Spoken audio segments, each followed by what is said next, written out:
अच्छा, मुंह से दुर्गंध आता है, ऐसा दूसरे को फील होता है। छोटका बाबू बोला 6 साल का है। तो देखिए, इसका मेन कारण होता है ना चाची, पायरिया। ठीक है, अब पायरिया क्या होता है? जब अच्छे से हम लोग ब्रश नहीं करते हैं। आप अपने दांत के बारे में कभी ऐसा महसूस किए दर्द दे रहा है, सिलसिला रहा है, ऐसा कुछ? कभी कभी जब ठंडा उंडा पानी पीते हैं, चाहे गर्म पानी, तो एकदम लगता है जैसे बहुत दर्द अलग किस्म के एकदम। अभी तो वैसा महसूस नहीं हुआ, लेकिन उम्र होगा तो हो सकता है वैसा महसूस हो। आपका दांत थोड़ा पीला है तो आप कभी सोचिए कि डॉक्टर साफ़ कर सकता है। नहीं, वो नहीं सोचते हैं कि इलाज कराए। हमको दांत पिरेवे नहीं करता है तो कैसे सोच लेंगे। जो दांत में दर्द था वो ख़त्म हो गया, तो उस पर ध्यान नहीं दिए थे, इसके कारण, अपने लापरवाही के कारण हम दांत का उड़वाना पड़ा। तो ठीक है, जो भी है सब अच्छा है। दिखाइए, आ कीजिए। अभी भी आपका दांत पीला है, थोड़ा सा काला है। डॉक्टर क्या बोला इसके बारे में? दिखाने तो नहीं गए हैं। अभी का क्या लापरवाही बताएंगे?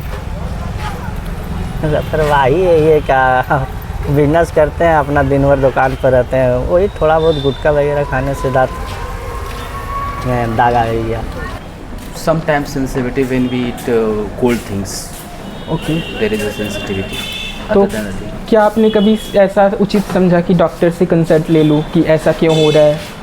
नहीं, प्रॉब्लम ऐसा रहा नहीं कि जिसको लेकर हम डॉक्टर से मिले, बट ऐसे ही ठीक हो जाता है, तो फिर डॉक्टर से मिलने की आवश्यकता हम नहीं समझते। रात हो जाता है सर, सोने के बाद दर्द देता है।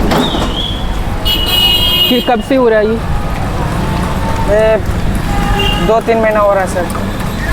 तो कितना महीना बाद आप सोचें कि आप जाएंगे? सर हमको पास उतना नहीं टाइम नहीं मिलता है सर, नहीं जा पाते हैं। कभी कभी ठंडा गर्म लगता है और ये मस्कुल सूजन आ जाता है, मस्कुल में अंदर में जो मांस है दांत के बगल में, उसमें सूजन आ जाता है। तो उसमें लगता है कि पता नहीं इसमें अंदर में काला खून आ गया है, इसीलिए हमको दिक्कत होता है। उसके बाद हमने कभी वैसे अपने डॉक्टर के पास जाकर नहीं दिखाया।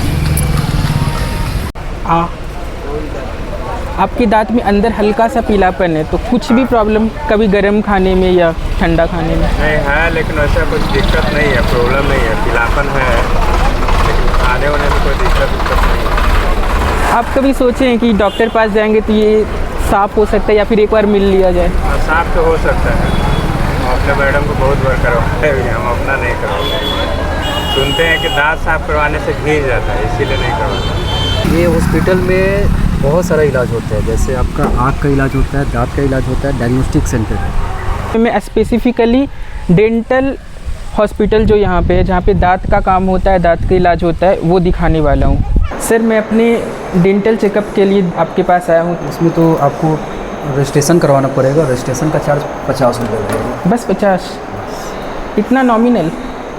नाम क्या आपका? ओम प्रकाश। उम्र? 26। मोबाइल नंबर और एड्रेस बताइए। ये आपका कंसल्ट फॉर्म हो गया। ओके, अब मुझे जाना होगा डॉक्टर के पास। किधर जाना होगा सर? 8 नंबर। 8 नंबर पे, इस साइड।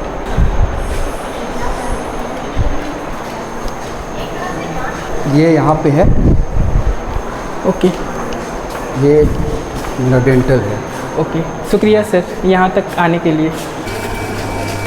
सर, मैं जनरली दांत अपना साफ़ करा लेता हूँ हर 6 महीने में, ताकि इन फ्यूचर कभी भी दांत का प्रॉब्लम हो ही ना। लेकिन फिर भी मैं ओपीडी करवा के आपके पास आया हूँ, ताकि एक बार जान सकूँ कि क्या अभी भी मेरे दांत में कोई प्रॉब्लम है, और अगर है तो क्या सुधार हो सकता है। मेरा दांत देख लीजिए एक बार। आइए, मुँह खोलिए। बिल्कुल, आपके दांत अभी बहुत हेल्दी हैं, बहुत साफ़ भी, नीट एंड क्लीन भी हैं, सफाई भी अच्छे से आपने रखा है। बट स्टिल आपके दांतों में जो समस्या है वो स्पेसिंग का समस्या है, तो दांतों के बीच में गैप है। अब इतना अच्छा शक्ल है आपका, इतने अच्छे आप स्मार्ट यंग दिख रहे हो, हेयर स्टाइल भी बहुत अच्छा है आपका, लेकिन अगर आप स्माइल करोगे और दांतों के बीच में स्पेस दिखेगा तो थोड़ा ऑकवर्ड फीलिंग होता है।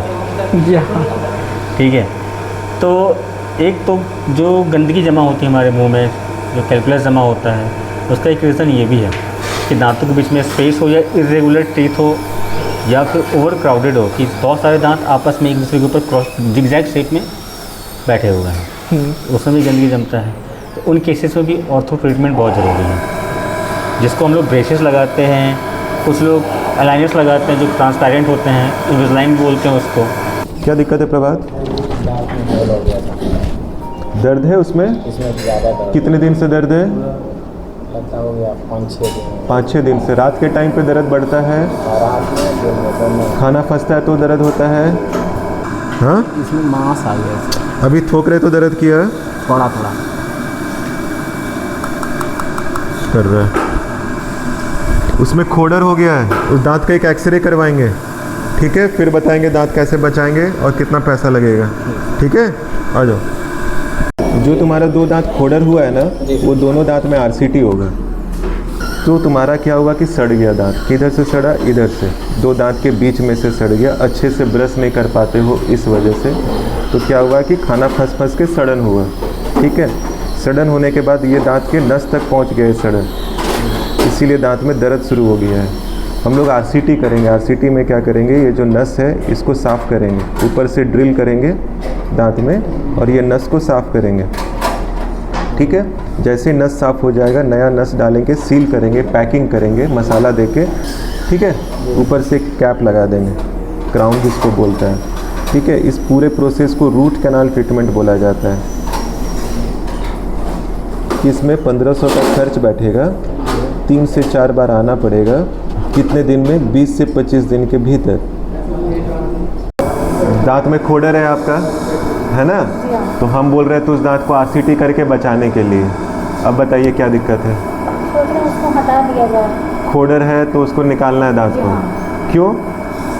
क्योंकि निकाल देंगे तो फिर सभी के लिए छुटकारा होगा और क्या। हमारा हाथ पे टूटेगा तो उसको काट दीजिएगा। ये दांत तो इम्पॉर्टेंट है, चोहा वाला दांत है, चबाने वाला दांत है ना? अभी आपका उम्र जैसे हो रहा है 65 साल, ठीक है? तो और अभी उस दांत से खाना पीना है कि नहीं है? और दांत बहुत ज़्यादा आपका सड़ा नहीं है, ठीक है? वो अभी बचने तक है, उसमें लिमिटेशन है कि उस दांत को बचाया जा सकता है। हाँ, बहुत ज़्यादा सड़न रहता, बहुत ज़्यादा ख़राब हो गया होता तो उसको हम लोग निकाल सकते थे, लेकिन अभी मेन है कि दांत बच सकता है। तो बचेगा तो उसको बचाएंगे ना मैडम, ठीक है? ये दांत निकल जाएगा तो बीच में क्या होगा, गैप बन जाएगा। गैप बन गया, यहाँ पे निकाल दिए, गैप बन गया, इधर भी दांत है, इधर भी दांत है, ठीक है? तो आप खाना खाओगे तो ये दांत क्या करेगा, इस यहाँ पे प्रेशर मारेगा, प्रेशर होगा तो ये दांत दोनों झुक जाएगा इधर, और कुछ दिन बाद ये भी हिलने लगेगा, ये भी हिलने लगेगा।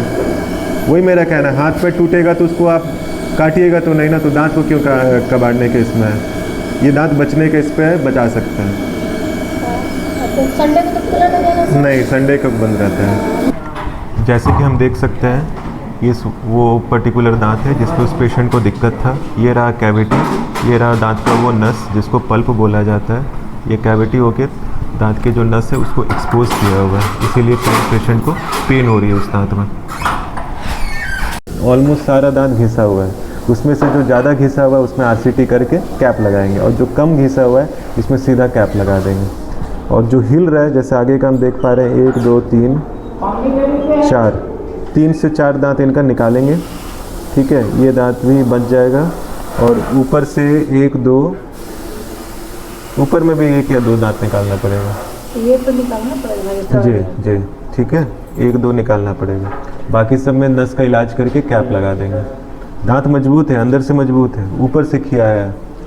इनके लिए वही ब्रश जो हम लिखे हैं, ब्रश अल्ट्रा सॉफ्ट होना चाहिए, हार्ड वाला ब्रश यूज़ नहीं करना है इनको, उंगली का भी यूज़ नहीं करना है, अल्ट्रा सॉफ्ट ब्रश, और उसे सर्कुलर मोशन में यूज़ कीजिए। सर्कुलर मतलब गोल गोल घुमाना, एकदम धीरे धीरे, जैसे समझिए आप साबुन लगा रहे हैं, ठीक है? ज़्यादा ज़ोर से, सबका दिमाग में रहता है कि ज़्यादा ज़ोर से घिसेंगे जल्दी मेरा दांत साफ़ होगा, चमकेगा, ऐसा नहीं होता है। इसके लिए हम लोग के पास मशीन है, मशीन से साफ़ करिए, उसको आप बरकरार रखिए, ठीक है? तो धीरे धीरे गोल गोल तरीके से साफ़ कीजिए। आगे का दांत, जहाँ पीछे का दांत है, पीछे में भी गोल गोल 4 बार घुमाइए, फिर लंबा लंबा स्ट्रोक लीजिए। इसको बोलते हैं टू एंड फ्रो, जैसे घड़ी का पेंडुलम होता है ना, ऐसे ऐसे हिलता है, उसी हिसाब से 4 बार ऐसे किए, फिर सर्कुलर मोशन में 4 बार, बस, इससे ज़्यादा नहीं। ऐसा नहीं कि 1.5 मिनट 4 मिनट 5 मिनट तक हम रगड़ रहे हैं, नहीं करना है। 1 से 1.5 मिनट का ब्रश काफ़ी है। खर्चा दांत जब निकालेंगे तो 200 या 300 इतना ही खर्चा है एक दांत का निकालने का। और जो दांत सब बचाएंगे उसमें भी दो कैटेगरी है, पहला है 1000 और दूसरा है 1500। जो दांत ज़्यादा खाया हुआ है, जो ज़्यादा डैमेज है उसमें 1500 और जो शुरुआती है उसमें 1000 रुपये। ठीक है। डेंटल में ना कुछ मिथ्स आते हैं, जैसे बहुत जन का ये है कि अगर हम लोग सफाई करवाते हैं अल्ट्रासोनिक मशीन के द्वारा तो दांत घिस जाता है। अल्ट्रासोनिक मशीन से कोई उसमें दांतों की नुकसान नहीं होती है, वो बस वाइब्रेटिंग मशीन है। उससे दांत में जो भी स्टेन्स या कैलकुलस कुछ भी दाग धब्बा अगर चिपका हुआ है तो उसको वो वाइब्रेटर के ज़रिए वो निकला जाता है। हाँ, तो उससे दांत नहीं घिसती है, वो बहुत मिनिमम एक वाइब्रेटिंग मशीन के तौर पे होता है। तो और दूसरा क्या है कि आँखों की रोशनी, तो ये भी कहीं ना कहीं कुछ लॉजिकल सेंस नहीं है। ये गांव में बहुत जन का टेंडेंसी रहता है माइंड में कि वो दांत उखाड़ेंगे आँख का रोशनी चला जाएगा, बट ये भी कहीं ये नहीं आता है, लॉजिकल ये बात नहीं है। फिर मैं जब से डेंटल हॉस्पिटल में आया तो मैं देख रहा हूँ कि जितने पेशेंट हैं वो कॉम्प्लेक्स होने पर आते हैं, दांत निकलवाने के स्टेज पे, दांत पूरा सड़ गया उस स्टेज में। लेकिन पहला स्टेज तो वही होता होगा ना कि दांत फूला हुआ है, दर्द दे रहा है, तो उस समय लोग क्यों नहीं आते और उस समय ही लोगों को क्यों आ जाना चाहिए? ये सवाल आपका बिल्कुल सही है और सही ऑब्ज़र्व करा है आपने। तो देखिए, ये होता है ना जनरली लैक ऑफ एजुकेशन बोलिए या फिर अवेयरनेस बोल सकते हैं। दूसरा चीज़ जो बोला जाए कि दांतों के प्रति जागरूकता, अभी भी देख रहे हैं हम लोग भारत में, खासकर बिहार जैसा जगह में कहीं ना कहीं जागरूकता का कमी है। क्या होता है ना कि लोग अक्सर बहुत ज़्यादा लेट कर देते हैं अपने दांतों की समस्या को लेकर के। कोई भी समस्या शुरुआती दौर में बहुत छोटा होता है, धीरे धीरे वो उस चीज़ में बढ़ता चला जा रहा है वो। लेकिन उसको जब तक कोई चीज़ का प्रॉब्लम, ये दर्द हो या खाना पीना ना बंद हो जाए कि हमें मुझे दिक्कत हो रही है खाने में या पानी पीने में, तब तक वो लोग हमारे पास विजिट नहीं करते। ऐसे 10 में से कम 8 लोग ज़रूर ऐसे होते हैं कि जो सिर्फ अंतिम समय में पहुँचते हैं दांत की समस्या को लेकर के, उससे पहले कोई नहीं आते हैं। उनको लगता है कि दांत गंदा ही तो हुआ है, ब्रश से साफ़ करेंगे, दांत बंद कर लेंगे, या कोई और प्रोडक्ट होते हैं मार्केट में जिसको लगता है, उनको भ्रमित किया जाता है कि इससे साफ़ करने से आपके दांत एकदम हीरे की तरह चमक जाएंगे। तो ऐसा बिल्कुल नहीं होता है। दांतों की समस्या, छोटी छोटी समस्या, अगर दांतों में किस तरह का कोई दाग लगा है, कोई कीड़ा लगा है, तो उसको शुरुआती दौर में दिखा लेने से ही वो चीज़ ठीक हो सकती है। अन्यथा चीज़ें बहुत आगे बढ़ सकती हैं और धीरे धीरे वो दांत निकालना भी पड़ सकता है। उसके कुछ एग्जांपल्स मैं आपको दिखाना चाहूँगा यहाँ पे। इसमें समस्या ये है कि इनको पहले पायरिया का शिकायत था। इससे पहले भी हमारे पास ये एक बार आए थे बहुत टाइम पहले। उनको उस टाइम बताया गया था कि इसकी आप सफाई करवा लें, दांतों में आपकी पायरिया की शिकायत है। उन्होंने बोला कि नहीं डॉक्टर साहब, मुझे सिर्फ दवाई दे दो आप, मुझे कुछ दिक्कत नहीं है, बस मुँह से बदबू आ रहा है। इसके अलावा उन्होंने कुछ नहीं कराया। उसके 2-2.5 साल के बाद वापस हमारे पास आए हैं और इनका जो करंट एक्सरे है वो इस तरीके का है कि आगे का दांत इनका बिल्कुल निकालना पड़ गया, कहीं से इन्होंने निकलवा लिया है। ये दांत भी टूट के ख़त्म हो चुका है। इधर भी आप देख पा रहे होंगे तो एक बोन लॉस है। यहाँ भी देखें तो ऐसे दांतों के बीच का जो हड्डी होता है, जो दांतों के मार्जिन में यहाँ तक होना चाहिए था इंटैक्ट, ये यहाँ इतना बड़ा ये एक ट्रायंगल शेप में एक स्पेस बन गया है। ये हड्डी गलने का एक वजह है, पायरिया की वजह से हड्डी इनका नीचे की तरफ बैठ गया है। और साइमेट्रिक देखेंगे आप तो एक सीक्वेंस में ये बोन लॉस है। इसका ये होता है कि गंदगी की वजह से जो गंदगी जमा, अगर उसको शुरुआती देर में उसको साफ़ कर दिया जाता तो मसूड़े से वो निकल गया होता। निकल जाने के बाद इनका जो हड्डी का जो लेवल यहाँ है ये ऊपर उठ चुका होता, यहाँ तक होता वो। लेकिन गंदगी और सड़न की वजह से हड्डी में धीरे धीरे वो गलता चला गया, हड्डी को वो ख़राब करता चला गया और दांतों के बीच का जो स्पेस होता है वो थोड़ा सी ज़्यादा बढ़ गया वो, जिसकी वजह से इनके दांतों में दांत का हिलना, मसूड़े से खून आना और बढ़ गया। लेकिन मैक्सिमम लोग तब तक नहीं डॉक्टर के पास आते जब तक उनको खाने में, पीने में या सोने में, उठने में, बैठने में दर्द ना होने लगे, खाने में या पीने में, कोई पानी पीने में सेंसिटिविटी ना होने लगे, तब तो डॉक्टर विजिट नहीं लेते। उनको लगता है ये ऐसे चला जाएगा, मेडिकल स्टोर से दवाई लेके ले आते। ये तो बहुत गलत चीज़ें हैं। आप जागरूक होइए इन चीज़ों को लेकर के, आप आगे बढ़िए। थोड़ी भी समस्या हो, दांतों की समस्या को या मुंह की किसी भी समस्या को आप हल्के में ना लें।